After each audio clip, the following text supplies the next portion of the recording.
Behind the Brand takes an inside look at the people that are making things happen.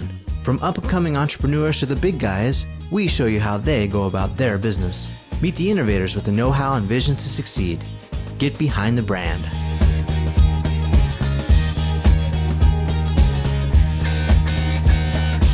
And so we're losing that because we're lulling ourselves into believing that we're the only people in the world who know how to take initiative, when in fact we're learning that all we know how to do is watch the Super Bowl. That works, especially in Singapore, when the higher-ups are giving you permission. Right. So I guess my question is, if you're at the bottom of the totem pole, then we have folks at the top of the totem pole who may be, the roadblocks.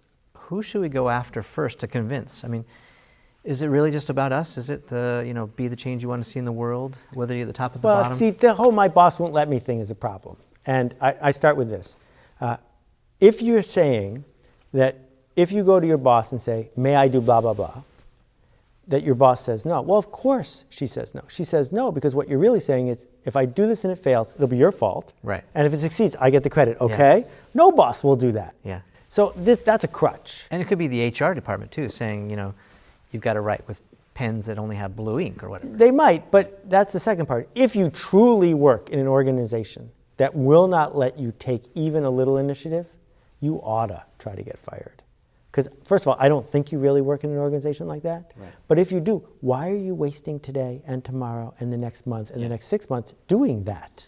Oh, maybe it's, and I've talked to a lot of people about this, maybe it's just in our minds. Maybe it's the that's where it is. Yeah. That's exactly what it is. We feel stuck. So for example, when I worked at my only real job at Spinnaker Software, it was a real company back in the day when there were real companies with real jobs. But I did things like, on Christmas Day, when most of the people who were buying educational computer games were opening their educational computer games, I came in and answered the phones instead of having no one answer the phone.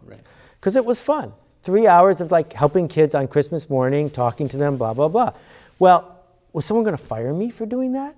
Was I in any company? Can you imagine getting fired for doing that? So 2 weeks later, when you're at a meeting and someone's talking about rewriting the manuals, you can say, well, when I was answering the phones and I talked to 200 people, everyone in the room sits there quietly because you're now the expert. Right. Why are you the expert? Because you figured out what to say when you answered the phone, and you're the only person in the room at your level who's ever talked to a customer, and you've talked to 200 of them. What does that cost?